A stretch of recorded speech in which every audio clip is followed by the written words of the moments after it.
A disturbing scene unfolding in Iraq, one of the very cities American soldiers fought to protect.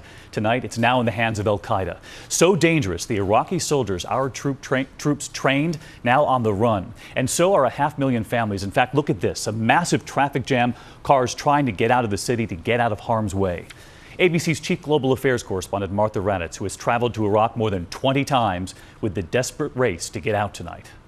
The sounds of all-out war, explosions, gunfire, Al-Qaeda flags flying, militants linked to the terror group today moving freely throughout the city. Mosul was once a focal point of America's fight to bring peace and stability to this country.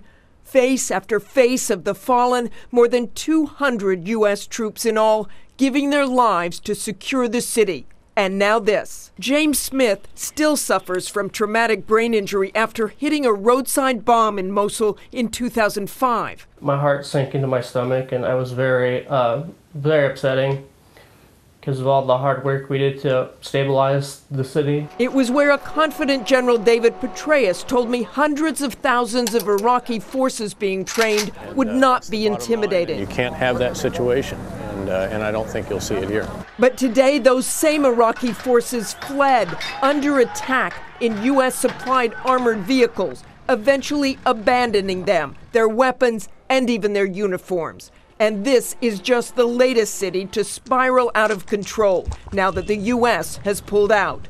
In January, we headed to militant-controlled Fallujah. About 5 miles out of Fallujah, the roads became far more desolate, and Iraqi security forces warned us we should not go any further. America's ambassador telling us then of his fears. It's very much in our interest to have an Iraq that is stable, and not to have sectarian conflict or an Al-Qaeda presence that can be used to destabilize the rest of the region. So 11 years after the U.S. invaded Iraq, lost nearly 4,500 American lives, and spent over $730 billion, Iraq is in crisis. Those Iraqi forces were trained and expected to stand up to the threat. Clearly they failed, and tonight there is little the U.S. can do about it. David? Very troubling pictures tonight. Martha, thank you.